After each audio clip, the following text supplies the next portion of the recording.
अस्सलामुअलैकुम वरहमतुल्लाहि वबरकातुहू। Voice of फेरी के साथ मैं हूँ फेरी भट्टी।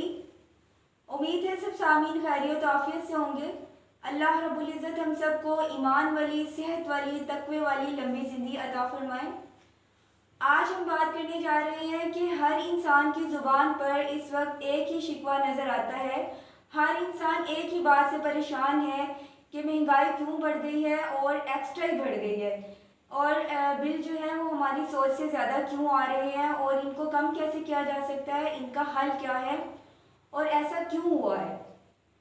डॉक्टर आफिया सिद्दीकी, जिनके बारे में पिछले दिनों बहुत ज़्यादा शोर उठा कि वो पाकिस्तान की हीरो थी और उनके साथ बहुत ज़्यादा ज़्यादती हुई और एक दुश्मन मुल्क जो था वो पाकिस्तान के लिए काम करने की कोशिश में थी कि दुश्मन मुल्क ने उनको उठाया और अपने मुल्क में ले गए और वहाँ वो अपनी ज़िंदगी के बाकी जितने भी साल हैं जेल में बगैर कसूर के गुजार रही हैं।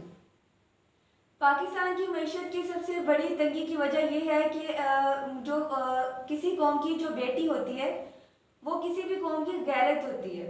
ख़ासकर मुसलमान कौम की जो बेटी है वो मुसलमान कौम के लिए एक गैरत है।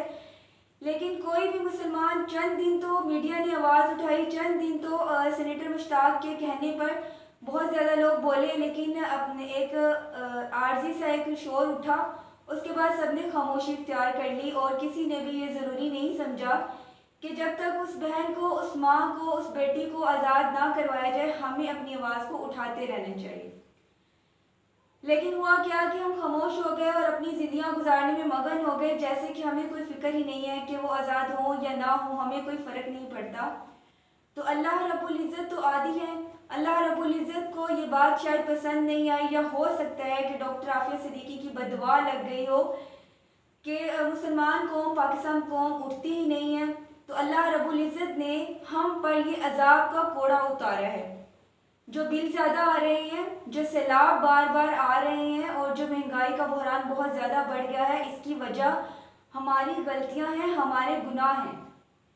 ज़रूरत इस बात की है कि हम दोबारा से डॉक्टर आफिया सिद्दीकी के लिए आवाज़ उठाएं और तब तक उठाते रहें जब तक वो आज़ाद शहरी होने की हैसियत से हमारे आज़ाद मुल्क पाकिस्तान में दोबारा से कदम न रखें। हमें खामोश नहीं बैठना चाहिए, चाहे वो किसी भी मसलक के उलमा कराम हो। उलमा कराम से मेरी स्पेशली रिक्वेस्ट है, वो अहले हदीस हो, वो बरेलवी हो, वो देवबंदी हो, तो इनके लिए रिक्वेस्ट है कि प्लीज़ आवाज़ ज़रूर उठाएं जब तक कौम की बेटी आज़ाद नहीं होती, और अल्लाह रब्बुल इज़्ज़त से अपनी गलतियों की, अपनी गुनाहों की माफ़ी मांगे, इस्तग़फ़ार ज़्यादा करें। क्योंकि मईशत ज़ंका तब होती है, मईशत तंग तब कर दी जाती है जब इंसान अल्लाह ताला के अहकामात को छोड़कर नाफरमानी पे उतरता है, और यकीनन हम नाफरमानी पे उतरे हुए हैं। इसी वजह से हमारी मईशत जो है वो तबाह हो चुकी है।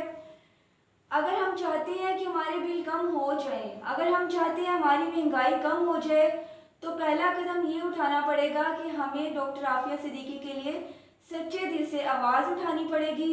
और दूसरा कदम यह है कि हमें अपनी गलतियों की, अपनी कोताहियों की अल्लाह रब्बुल इज़्ज़त से माफ़ी मांगनी चाहिए। और अल्लाह रब्बुल इज़्ज़त का वादा है कि अगर कोई कौम, कोई बंदा, कोई इंसान अल्लाह से माफ़ी मांग लेता है, सच्चे दिल के साथ तौबा कर लेता है, तो अल्लाह रब्बुल इज़्ज़त भी बारिशें बरसाएंगे। अल्लाह रब्बुल इज़्ज़त वहाँ से रिज़्क़ देंगे जहाँ से गुमान नहीं होता। उम्मीद भरी नज़रों से हुक्मरानों को मत देखें, उम्मीद भरी नज़रों से लोगों को मत देखें। अल्लाह रब्बुल इज़्ज़त की तरफ लौट आए। सारी दुनिया जो है वो वादे को तोड़ सकती है, अल्लाह रब्बुल इज़्ज़त का वादा सच्चा है। अगर हमें कोई किसी मुल्क का बादशाह भी ये कह दे कि मैं आपको खजाने दूंगा, तो हम मान लेते हैं। लेकिन अगर ये बात अल्लाह रब्बुल इज़्ज़त हमारे साथ करे कि तौबा करें, आपको ये सब कुछ दिया जाएगा, तो हमें अल्लाह की बात पर ज़्यादा यकीन होना चाहिए।